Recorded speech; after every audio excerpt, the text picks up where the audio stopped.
আমরা আপনাদেরকে কথা দিচ্ছি, প্রিয় বাংলাদেশে রক্তমূল্য, জীবন মূল্য, জেল মূল্য, যত মূল্য দিতে হয়, ফেসিবাদকে আর আমরা ফিরে আসতে দেব না ইনশাআল্লাহ। এর সাথে যেটা করা হচ্ছে এটা অন্যায়। 2/3 মেজরিটির অহমিকায় ভুগে জাতিকে আবার ফেসিবাদের দিকে নিয়ে যাওয়ার চেষ্টা করা হচ্ছে। তিনি বলতেন, ফেসিবাদ আর জনগণের আকাঙ্ক্ষার মাধ্যমে মধ্যখানে যদি অন্য কিছু এসে দাঁড়ায়, আমি সেই শফিউল আলম প্রধান ফেসিবাদকে জনগণের দিকে এগিয়ে যেতে দেব না, এখানেই থামাই দেব। আমি আশা করি তার রেখে যাওয়া আমানতের ভার যাদের উপর পড়েছে, তারাও চলার পথে কোনো অন্যায়ের সাথে কোনো আপোষ করবে না। যেখানেই দেশের স্বার্থ, সেখানেই তাদের পথ চলা হবে অকুণ্ঠ। আমাকে অনেকে বলে এটা ছোট দল, এটা বড় দল, এটা মাঝারি দল। আমি এই থিওরিতে বিশ্বাস করি না।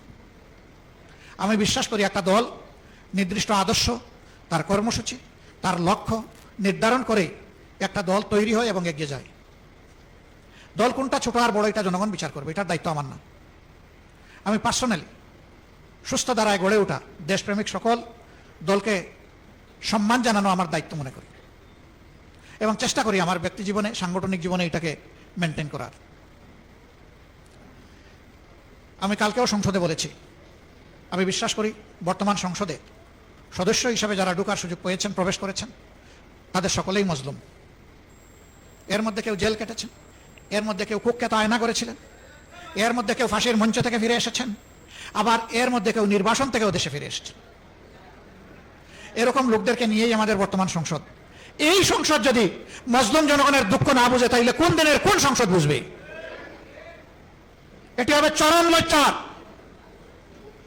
54 বছরের দফায় দফায় যে ফেসিবাদ বাঙালি বাংলাদেশী জাতিকে এগিয়ে যেতে দেয়নি, সেই ফেসিবাদকে 24-এর বিপ্লবীরা ছুড়ে মেরেছিল বঙ্গোপসাগরে, নালায় নর্দমায় ফেলে দিয়েছিল।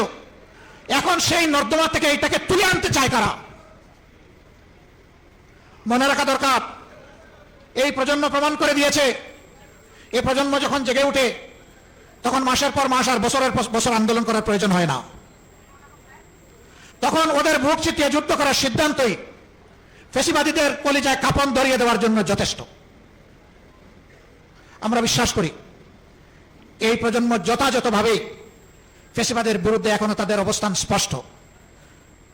আমরা তাদের সাথে আছি, তারাও আমাদের সাথে আছে।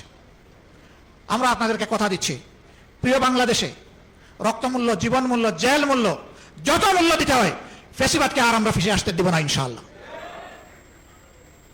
এবং এই লড়াই কোনো দলের জন্য নয়, গোষ্ঠীর জন্য নয়, ব্যক্তির জন্য নয়। মদ জায়গায় থাকবে আর শুধু বোতল পরিবর্তন করা হবে, এটা আমরা চাই। আমাদের এই জেনজিরা একজনকে সরাইয়া আরেকজনকে বসানোর জন্য এখানে আন্দোলন করে নাই। তারা ব্যক্তির এবং লিঙ্গের পরিবর্তন করার জন্য এই যুদ্ধ করে নাই, লড়াই করে নাই। তারা লড়াই করেছে যে বন্দোবস্ত এই জাতিকে ফেসিবাদের জাতাকলে পিষ্ট করেছিল, সেই বন্দোবস্ত পরিবর্তনের জন্য।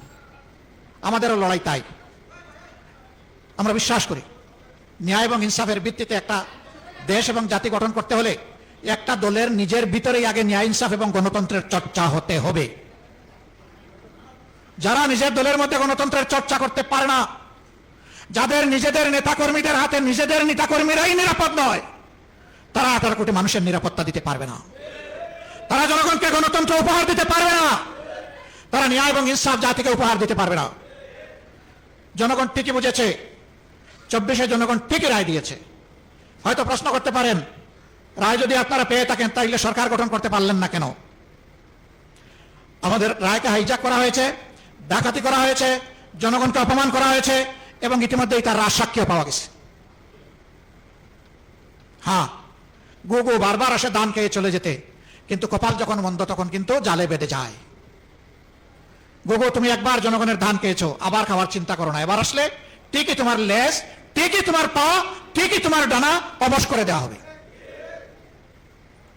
বলবেন যে আপনাদেরকে জনগণ ভোট দিয়েছে, তার প্রমাণ কি? 70% জনগণ হার পক্ষে ভোট দিয়েছে, এটাই তার প্রমাণ। আমরা হার পক্ষে ছিলাম, আমরা হার পক্ষে আছি।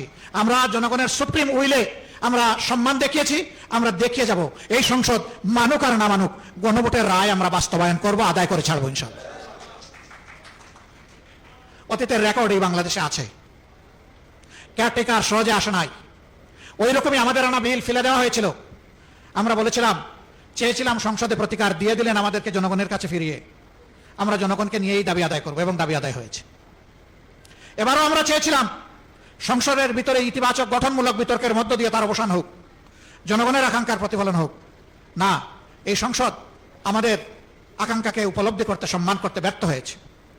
আমরা তাই বলেছি, জনগণের রায় বাস্তবায়নের জন্য এখন আমরা সংসদ থেকে জনগণের কাছেই ফিরে যাচ্ছি। এবং গত পরশুদিন জনগণকে সাথে নিয়ে প্রথম কর্মসূচি বাস্তবায়ন হয়েছে। এটা শুরু।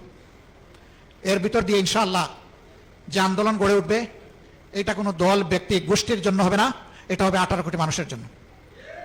অন্ধ তার সাদা চড়িটি বারবার হারায় না। আমরা একবার হারিয়েছি, এই ছড়িকে এখন দাঁতে কামড় দিয়ে আমরা ধরে রাখবো ইনশাআল্লাহ। আমি আর কথা বাড়াচ্ছি না, আমি দুঃখ প্রকাশ করছি। পর্যাপ্ত সময় হাতে নিয়ে রওনা করেছিলাম, আসতে পারলাম না। কেন জানেন? বাংলাদেশ তেলের উপরে বাসছে, এই জন্য আমি আসতে পারি নাই।